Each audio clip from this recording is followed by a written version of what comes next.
Hello बच्चों, निर्माण academy के यूट्यूब चैनल में आप सबका स्वागत है। और हमने इस चैनल पर रीजनिंग की फाउंडेशन क्लास शुरू की हुई है। और रीजनिंग की फाउंडेशन क्लास में हम जो टॉपिक देख रहे हैं इस समय वो है हमारा टॉपिक कैलेंडर। और कैलेंडर के हम अंतिम क्लास पे पहुंच चुके हैं, जहां बिल्कुल बस एक टाइप बचा हुआ है, लास्ट टाइप। आज हम उसको खत्म कर लेंगे और कल से हम नए टॉपिक की ओर आगे बढ़ेंगे। तो चलिए शुरू करते हैं और अंतिम टाइप की ओर चलते हैं। अंतिम टाइप है हमारा मान के चलिए आपसे इसमें सवाल पूछा जाए। इसमें जो सवाल पूछे जाते हैं कि 2005 के जैसा कैलेंडर 2005 के जैसा कैलेंडर अगली बार कब आएगा। मान के चलिए ये आपके सामने सवाल आ गया कि 2005 के जैसा कैलेंडर अगली बार कब आएगा।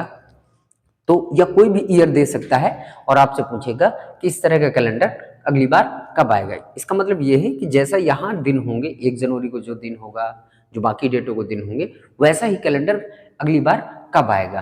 तो देखिए आपको इन सवालों में कुछ नहीं करना है, बस एक कंसेप्ट याद रखना है कि आपको जो भी वर्ष दिया जाएगा और पूछा जाएगा कि इसका जैसा कैलेंडर कब आएगा, तो बस आपको क्या करना है, वर्ष के अंतिम 2 अंकों में 4 का भाग देना है। वर्ष के अंतिम 2 अंकों में 4 का भाग देना है।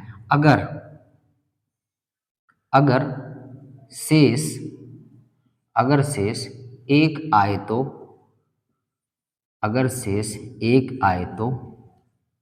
कैलेंडर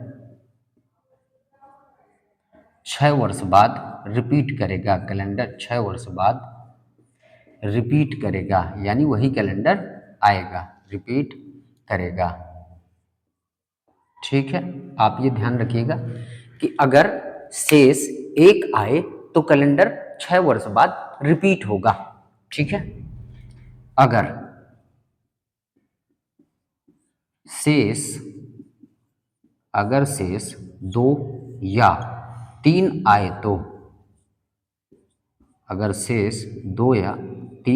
तो कैलेंडर 11 वर्ष बाद रिपीट करेगा। 11 वर्ष बाद रिपीट करेगा। देखिए अगर शेष 1 आए तो कैलेंडर 6 वर्ष बाद रिपीट करेगा। अगर शेष 2 या 3 आए तो कैलेंडर 11 वर्ष बाद रिपीट करेगा। और अंतिम है आपका अगर शेष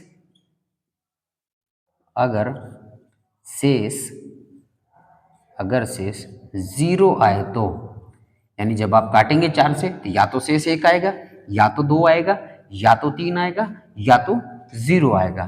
तो अगर शेष 0 आए तो कैलेंडर 28 वर्ष बाद रिपीट करेगा। ध्यान दीजिएगा, आपको क्या करना है, वर्ष के अंतिम 2 अंकों में 4 का भाग देना है।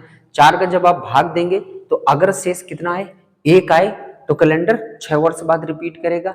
अगर शेष 2 या 3 आए तो कैलेंडर 11 वर्ष बाद रिपीट करेगा। और अगर शेष 0 आए तो कैलेंडर 28 वर्ष बाद रिपीट करेगा। जैसे देखिए हमने इस सवाल में देखा तो हमने देखिए अंतिम 2 अंकों में 4 का भाग दिया, 4 एकम 4, शेष कितना आया, 1 आया। तो कैलेंडर कितने वर्ष बाद रिपीट करेगा, 6 वर्ष बाद रिपीट करेगा। तो इसमें देखिए हम क्या करेंगे, 6 जोड़ देंगे तो कौन से वर्ष में कैलेंडर रिपीट होगा, 2011 में कैलेंडर रिपीट होगा। मान के चलिए और कोई आपके सामने सवाल दे दे, जैसे इस 2005 के जो कैलेंडर कब आएगा अगली बार, 2011 में आएगा। हम 1900 का कोई प्रश्न ले लें। मान के चलिए हम क्या ले लें, 1900 का कोई प्रश्न ले लें। हमने कहा कि 1976 के जैसा कैलेंडर अगली बार कब आएगा। तो हमने देखिए वर्ष के अंतिम 2 अंकों में 4 का भाग दिया, 4 एकम 4 और 1 बचा, 4 चौके 16, विभाजित हो गया पूरी तरह से। शेष कितना आएगा, 0 आएगा। तो कैलेंडर 28 वर्ष बाद क्या कर देगा, रिपीट करेगा। तो हम इसमें 28 जोड़ देंगे, 8 6 14, 7 2 9 1, आपका कितना हो जाएगा, 10 हो जाएगा। और देखो इधर भी 9 1 10, इधर भी, तो कितना आ जाएगा, 2004 आ गया। तो देखिए हमने इसमें वर्ष के अंतिम 2 अंकों में 4 का भाग दिया, विभाजित हो गए पूरी तरह से, तो 0 शेष आया, और 0 शेष आया तो कैलेंडर 28 वर्ष बाद हमने क्या कर दिया, रिपीट कर दिया।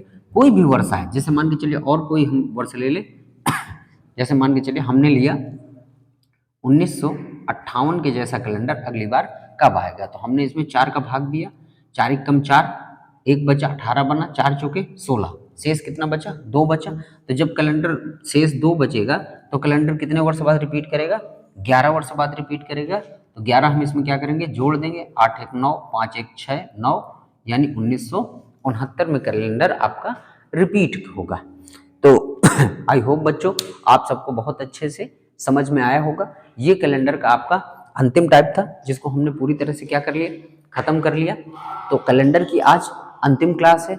जो बच्चे आज पहली बार वीडियो देख रहे हैं तो जाइएगा, रीजनिंग की प्लेलिस्ट बनी हुई है, सभी टाइप मैंने करवाए हुए हैं कैलेंडर के, तो आप वहां से जाके पूरी तरह से कंप्लीट कर लीजिएगा। और हमने डाइस का भी टॉपिक कंप्लीट करा दिया है, क्लॉक का भी टॉपिक कंप्लीट करा दिया है, कैलेंडर का भी टॉपिक कंप्लीट करा दिया है। तो इसका देखिए स्क्रीनशॉट ले लीजिएगा। तो बच्चों कल की क्लास में अब हम एक नए टॉपिक के साथ, जो टॉपिक है आपका दिशा परीक्षण, डायरेक्शन टेस्ट है, तो हम डायरेक्शन की शुरुआत करेंगे, कल के वीडियो से शुरुआत करेंगे। आज यहाँ तक आप पूरी तरह से कंप्लीट कर लीजिएगा, कल हम शुरुआत करेंगे डायरेक्शन की। तो आपसे मुलाकात होगी अब कल, तो मिलते हैं आपसे कल। लेकिन आप चैनल को लाइक करिएगा, शेयर करिएगा, सब्सक्राइब करिएगा और बेल आइकन को दबा लीजिएगा ताकि आपको समय समय पर नोटिफिकेशन मिलते रहें। तो मिलते हैं आपसे कल, तब तक के लिए धन्यवाद। जय हिंद, वंदे मातरम।